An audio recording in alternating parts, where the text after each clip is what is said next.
नोरमा group, जो सोचता है वो करता है। आपके अपने सपनों का आशियाना। नमस्कार, एक बार फिर से आपका बहुत बहुत स्वागत करते हैं। भारत लाइव देख रहे हैं आप, और भीतर की बात में हम आज तेजस्वी यादव की मीटिंग के बाद और नीतीश कुमार की यात्रा, इन दोनों के बीच का जो सामंजस्य है और इसके बाद बिहार की राजनीति में जो कुछ भी होता हुआ नजर आ रहा है, जो कुछ होने की तैयारी चल रही है, उसको लेकर के आपके सामने हाजिर हुए हैं। तेजस्वी यादव ने मीटिंग बुलाई है। उस मीटिंग के बाद कहा यह जा रहा है कि तेजस्वी यादव की इस गुप्त मीटिंग में जो एजेंडा सेट हुआ है, उस एजेंडा के आधार पर तेजस्वी यादव ने एक बड़ा दावा कर दिया है। यानी कि बिहार में जो असली खेल है वो शुरू हो चुका है। आखिर कौन सी गोटी सेट हुई है और इसके पीछे की रणनीति क्या है, इस बात को लेकर के हम आपके सामने आए हैं। राज्यसभा चुनाव को लेकर के हुई महागठबंधन की बैठक और तेजस्वी यादव ने जीत का दावा भी किया है, जबकि वास्तविकता ये है कि आपको भी पता है कि इसमें जो उनके जरूरी संख्या बल थे, उसमें AIMIM और BSP के विधायक नहीं पहुंचे थे। हालांकि कांग्रेस पहुंची थी और कांग्रेस के भी सभी विधायक नहीं बल्कि अधिकांश विधायक उसमें पहुंचे थे। उसके बाद से ये कयास लगाए जा रहे थे कि आखिरकार होगा क्या, आखिर इस दावे के पीछे की सच्चाई क्या है और इस दावे में तेजस्वी यादव इतना कॉन्फिडेंट क्यों नजर आ रहे हैं। इन सभी बातों को लेकर के जब आगामी 16 मार्च को राज्यसभा चुनाव में वोटिंग होगी, चूँकि ये तय हो चुका है कि 5 सीटों के लिए 6 उम्मीदवार हैं, तो वोटिंग तो होगी ही। तेजस्वी यादव ने अपनी पूरी ताकत झोंक दी है और इसके साथ साथ जो खेल हम आपको कुछ दिन पहले से बता रहे थे कि इसकी तैयारी तेजस्वी यादव की टीम के ही एक सदस्य IP गुप्ता कर रहे थे, उसका अब नतीजा 16 तारीख को आने वाला है।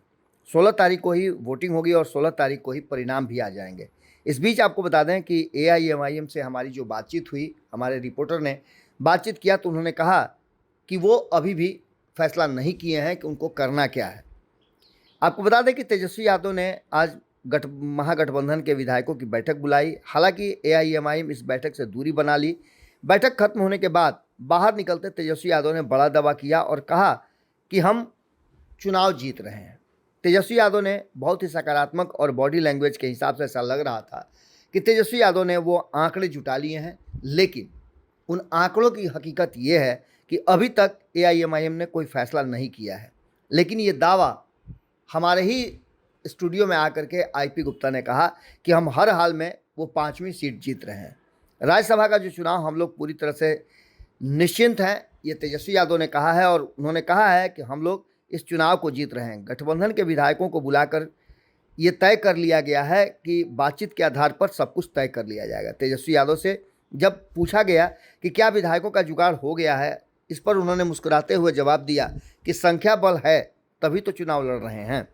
इन सभी बातों को लेकर के जो परिस्थितियां बनी है, उसमें नीतीश कुमार की भूमिका पर भी अब कयास लगाए जाने रहे कि नीतीश कुमार की भूमिका क्या होगी। इस बीच आपको बता दें कि उपेंद्र कुशवाहा भी लगातार दरवाजे दरवाजे जाकर के नॉक कर रहे हैं। इससे पहले आपको बता दें कि नीतीश कुमार से मिले थे उपेंद्र कुशवाहा, जो NDA गठबंधन के 5वें कैंडिडेट हैं। उसके बाद दिल्ली में उन्होंने जीतन राम मांझी से भी मुलाकात की और इसके साथ साथ अब उनकी मुलाकात का जो कहा जा रहा है कि चिराग पासवान से भी होगी। चिराग पासवान ने भी जीत का दावा जरूर किया है। उन्होंने कहा है कि राज्यसभा की सभी 5 सीटें हम जीत रहे हैं। लेकिन इन सब के बावजूद एक तरफ तेजस्वी यादव का दावा और दूसरी तरफ बिहार में राजनीतिक उथल पुथल।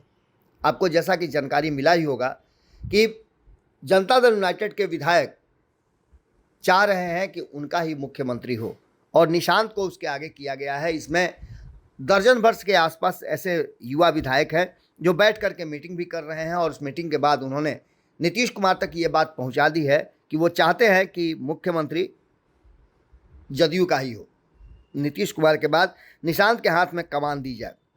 लेकिन इन सब के बावजूद संख्या बल नज़र नहीं आ रहा RJD के पास। उसके बावजूद भी मैदान में उम्मीदवार तो उतारे ही हैं और कॉन्फिडेंस नज़र आ रहा है। इस कॉन्फिडेंस को लेकर के ओवैसी की पार्टी के उम्मीदवार जो उनके विधायक हैं, उनको लेकर के भी आशान्वित नज़र आ रहा है। तो वहीं आपको बता दें कि जो BSP के एकमात्र विधायक हैं, उनको लेकर के भी कहीं ना कहीं ये बात कही जा रही है कि वो महागठबंधन के साथ ही रहेंगे। राज्यसभा चुनाव की रणनीति तय करने के लिए तेजस्वी ने आज महागठबंधन की बैठक बुलाई थी, जबकि इस बैठक को लेकर के अभी 12 घंटे हुए हैं और इस 12 घंटे में बिहार की राजनीति और चर्चाएं तेज हो गई हैं। इस बैठक में कांग्रेस के 3 विधायक पहुंचे थे, वहीं आईपी गुप्ता बैठक में शामिल हुए थे। ओवैसी की पार्टी एआईएमआईएम ने यह कह करके बैठक से किनारा कर लिया कि उन्हें बैठक को लेकर के कोई जानकारी नहीं है। अब देखना होगा कि तेजस्वी यादव संख्या बल पूरा करने के लिए क्या कुछ करते हैं। आपको बता दें कि इस पूरी कहानी में एक कहानी ये भी है कि दूसरे खेमे में इस बात को लेकर के पूरी कवायद चल रही है कि कैसे आने वाले समय में जनता दल यूनाइटेड बेहतर कर सके और जनता दल यूनाइटेड का डिप्टी सीएम न बन करके बल्कि सीएम बन जाए। इस बात को लेकर के आपने देखा होगा कि एक बयान आरसीपी सिंह का भी आया है कि जब क्षमता डिप्टी सीएम बनने की है निशांत कुमार में, तो उन्हें तो सीएम भी बनाया जा सकता है।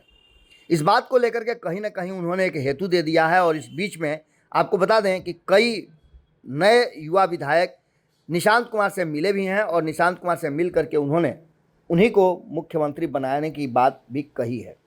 जनता दल यूनाइटेड का मुख्यमंत्री और नीतीश कुमार की जगह पर निशांत ही आए, इस बात को लेकर के अब कई तरह की चर्चाएं चल रही हैं। बैठक में चेतन आनंद थे जिन्होंने स्पष्ट कर दिया है। कोमल सिंह ने भी ये बात कही है कि उनमें क्षमता है और हम उनके साथ खड़े हैं। इसके अलावे आपको बता दें कि मृणाल जो वारिसनगर से विधायक हैं, उन्होंने भी इस बात को कहा है कि युवा है और युवा में काफ़ी शक्ति होती है, हम लोग उसके साथ हैं और हमें नीतीश कुमार का मार्गदर्शन भी मिलता रहेगा। इसके अलावा इस्लामपुर के विधायक रुहेल रंजन भी इस मीटिंग में शामिल हुए थे, उन्होंने भी इस बात को लेकर के अपनी बात को रखी है। शुभानंद मुकेश जो कहलगांव के विधायक हैं, उन्होंने भी अपनी राजनीतिक एंट्री के बाद निशांत पर अपना भरोसा जताया है और कहा है कि निशांत में वो सारी क्षमता है, इसके साथ साथ नीतीश कुमार का मार्गदर्शन तो रहेगा ही।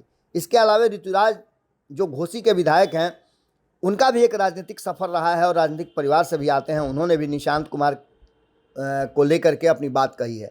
निशांत कुमार के ये करीबी जितने भी नेता हैं, रुहेल रंजन से लेकर के बाकी के नेता, ये सब नीतीश की विरासत को आगे बढ़ाने के लिए निशांत का ही नाम ले रहे हैं। एक तरफ ये कहानी और दूसरी तरफ महागठबंधन में ये दावा करना तेजस्वी यादव का कि वो चुनाव जीत रहे हैं। इसके बाद आपने देखा होगा कि हमने कई दिनों में, ये पिछले 2-3 दिनों में जो खबरें आप तक पहुंचाई है, उसमें अभी भी कई तरह के संशय निकल करके सामने आ रहे हैं। नीतीश कुमार ने फैसला तो कर लिया है कि वो राज्यसभा जा रहे हैं, लेकिन उसके बावजूद भी सभी का मानना ये है कि नीतीश कुमार बिहार नहीं छोड़ेंगे। 16 तारीख को चुनाव के बाद क्या कुछ निकल के सामने आता है, ये देखना बड़ा दिलचस्प होगा। जेडीयू नेता ने और ये जो युवा हैं, ये इन सभी ने मिल करके एक स्पष्ट कर दिया है कि हर हाल में जनता दल यूनाइटेड अभी भी अपना मुख्यमंत्री देने के लिए और निशांत का नाम आगे करने के लिए तैयारी शुरू कर दी है। निशांत ने अपने पिता से राजनीतिक गुण सीखे हैं और वह उसी सोच और विजन के साथ आगे बढ़ सकते हैं।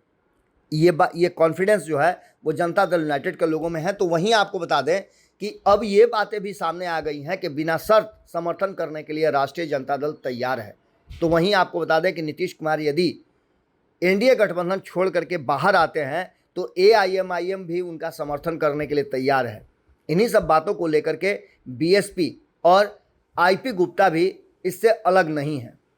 उन्होंने स्पष्ट कह दिया है कि अगर नीतीश कुमार एनडीए गठबंधन छोड़ करके बाहर आते हैं और उनके समाज को आरक्षण देने की जो पहल है, आपने देखा होगा कि कई बार उन्होंने कहा है कि नीतीश कुमार ने तो हमें आरक्षण दिया ही था, लेकिन अब जो स्थिति थी आरक्षण हमारी छीन लेने के बाद, उसमें नीतीश कुमार की भूमिका बड़ी हो सकती थी।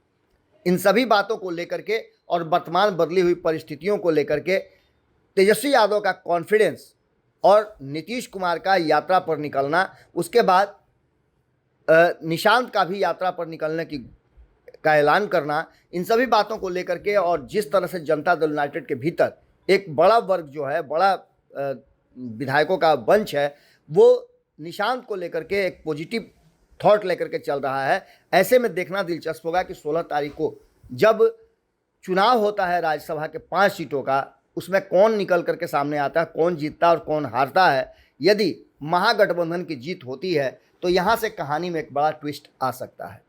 संभावनाएं कई हैं जिस पर मंथन का दौर चल रहा है और विचारों का आदान प्रदान भी हो रहा है। भीतरखाने में कौन सी कहानी चल रही है, इसको लेकर के भी बातें चल रही है। तेजस्वी की गुप्त मीटिंग का एजेंडा लगभग ये लीक हो चुका है और एक नई स्क्रिप्ट पर असली खेल शुरू हो गया है। यानी अगर देखा जाए तो तेजस्वी यादव कॉन्फिडेंस बता रहा है कि भीतर ही भीतर कहीं गोटी तो सेट नहीं हो गई है। क्या होगा 16 तारीख तक इंतजार कीजिए, तब तक हमारी कमेंट्री इसी तरह से जारी रहेगी। आप कमेंट बॉक्स में अपनी राय जरूर दीजिएगा। बहुत बहुत धन्यवाद। नमस्कार। हमने सजाया है ई होम्स पैनोरामा को, हमने बनाया है। ई होम्स मेरा एक सपना था जिस पे मैं पिछले 4 साल से काम कर रहा था। हमने जो बनाया है वो सबने है माना। ई होम्स पैनोरामा में हो आपका भी आशियाना। और फाइनली हमने 2021 में इस प्रोजेक्ट को लॉन्च किया। बहुत लोग अप्रिशिएट कर रहे हैं कि पूर्णिया जैसे शहर में, बिहार के, एक तो बिहार की बात करें उसमें भी पूर्णिया जैसे छोटे जगह में इस तरह का लाइफस्टाइल देना, ये सुन के हम लोगों को बहुत अच्छा लगता है। ई होम्स में हमने कुछ और भी किया है, जैसे हम जिस जगह में रह रहे हैं हमारे फैमिली सिक्योर हो, उनको सिक्योरिटी का ध्यान में रखा है। आपकी सुविधा और सुरक्षा आपके लिए खास है, ये आपका विश्वास है। इसमें आर्टिफिशियल इंटेलिजेंस का 7 लेयर सिक्योरिटी का हमने इस्तेमाल किया है। लस ग्रीन कैंपस को बनाया है। यदि हमारा बाउंड्री वाल है तो वो वर्टिकल गार्डन है। ये जितनी भी फैसिलिटी होता है एक इंटरनेशनल टाउनशिप में, ई होम्स है, ये हम लोग विश्वास नहीं कर पा रहे हैं। जो भी हमारे मित्र दोस्त या जो भी हमारे बाहर के बाहर आते हैं तो हम लोगों को बहुत अच्छा सुनने को मिलता है और बहुत अच्छा क्रेडिट मिल रहा है। वो सारा हमने सिर्फ एक बिल्डिंग नहीं बनाया, हमें एक बहुत अच्छा लाइफस्टाइल दिया ई होम्स में, और मेरा एक सपना था जिसको मैं आज फुलफिल होते हुए देख रहा हूँ। ये आपका आवास है। ई होम्स पैनोरामा में अब आपका निवास है। E Homes Panorama, luxurious lifestyle redefined. Panorama group, जो सोचता है वो करता है। अगर ये वीडियो पसंद आई और वह बिहार के राजनीति और बिहारियत से सरोकार रखेनी तो सब्सक्राइब बटन दबा के चैनल के सब्सक्राइब कर ली। ओजे एगो घंटी बा, ओकरा बटन दबा देला से कुल सटीक और मारक खबर रुआ मुफ्त में मिल जाई। अगर रुआ पत्रकारिता के हमनी के नया प्रयोग में सहयोग कर चाहतानी तो ज्वाइन बटन दबा दी। पेटीएम नंबर नोट कर ली 9386816700।